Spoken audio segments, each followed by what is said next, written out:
Library. Today I'm going to be teaching you how to make awesome cat and dog toys using things you can find around your house. So what are you going to need? Your first thing is going to be fabric. You want something stretchy. What works really nice is an old t-shirt. So if you have a t-shirt that you've outgrown or maybe used to belong to a sibling or something, this is a really great thing to use. I also have leftover fleece. This can be a really good thing to use as well. But really any kind of fabric should work well. The next thing you're going to need is a pair of scissors.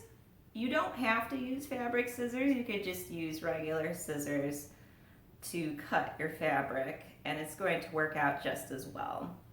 You're also going to need some sort of cotton, so it can be a cotton ball, it can be those like round cotton pads. It can also be stuffing, so if you've used like the polyester polyfill stuffing for a different project, you can use that. If you don't have any of those lying around, you can just use more of whatever fabric you have. You're also going to need string or ribbon of some kind, so I have this old bracelet string that I'm going to be using today. And you don't really have to measure, but if you're someone who likes to have things even, you're going to need a piece of paper because this is going to help you create even strips when you start cutting. And then totally optional, if you are making a cat toy, you can also use a little bit of catnip. My cat actually doesn't really like catnip that much, so like I said, it's totally optional. So in a moment, we're gonna get started. All right, so I'm going to show you how to use a square knot to make a fun dog toy. So I have the strip of paper. This is just so that you guys can see how long I made my strips. Your first step is to cut 4 strips, and I cut different colors. This is just so it makes it easier for you guys to see how to make the knots. As you can see, mine are a little bit longer than the piece of paper, and this is about a good amount if you are making a toy for a smaller dog. You are going to want it to be longer as well as thicker if you are making it for a bigger dog. But this is good for my size dog, and she's about 12 pounds. So once you have your strips, you are going to knot them together. Okay. And make sure that's nice and tight, that way your dog doesn't pull it loose. Now that you have your 4 strips, you're going to spread them out into an X shape. So, or a plus shape, I should say. So 2 going up and down, and then 2 going left and right. So what you're going to want to do is you're going to want to kind of create these triangles like this, so. And you're going to take one of these strips and go under, and this time we're going to go over and under like that. So this is kind of what it looks like. You're going to take all 4 of these and pull really tight. So that might take moving it around a little bit. And as you can see, once you pull it really tight, it gets really small like that.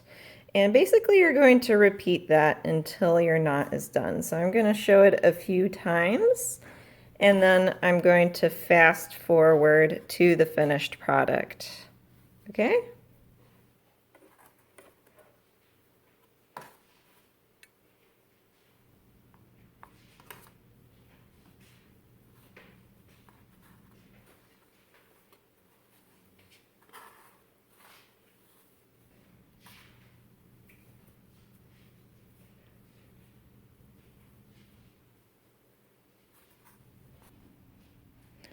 All right, so I've finished a few rows now, and as you can see, there's this pretty cool pattern going on over here.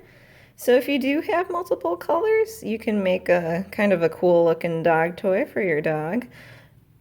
And once you've got about 2 to 3 inches left, this is when you're going to want to knot it. All right.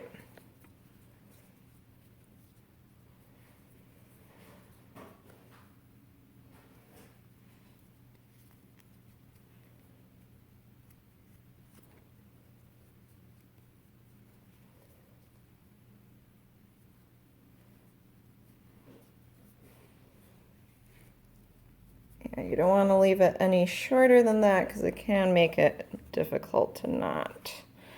And make sure you get that nice and tight because once again you don't want your dog to ruin it. And there's your finished dog toy. So like I said, this one is a perfect size for a smaller dog. You can see just from that much we almost got like half the length. So you can kind of get a better idea of how much fabric you'll need for a bigger dog. All right, so the next thing we're going to make is a cat toy. So once again, I've got my handy dandy piece of paper to kind of help you guys see how big this should be. And I've already pre-cut a square out of fabric. So basically you want it to be about half of the page longwise and a little bit more than half this way. So you can see it's about 1 inch longer this way. But as long as it's, you can make it a little bit bigger and trim it too. That works as well. Next, you're going to grab whatever you're stuffing it with. So that can be the cotton ball or your polyester stuffing or whatever you have lying around. And then, like I said earlier, totally optional, you can kind of sprinkle some catnip in there as well. But like I said, for whatever reason, my cat doesn't really like catnip, so I did sprinkle some onto this cotton ball right over here, but it won't make her go crazy, so I don't know why. I guess she's weird. So you just kind of like bunch it up like that. And you're going to grab your string, so you can use ribbon, you can use thread if you don't have anything lying around. The one thing you're going to want to avoid is plastic, because I don't know about you guys, but whenever we had like balloons or something around and my cat accidentally ate that plastic, she got really sick. So make sure you don't use the plastic string, okay? And you're basically just going to want to tie it around. You can make a nice knot. That way your cat doesn't destroy your cat toy. And if you'd like, you can add a little bow for pizzazz. So there we go. Got my cute little bow, and you can cut off the excess like that. And as you can see, it is a nice, easy cat toy. If you want to secure that knot, you can either double knot it, or you can put a dot of hot glue, or you can sew it in place. But just knotting it in the beginning should be enough for your cat to play with. All right, now it's time to test our dog and cat toy.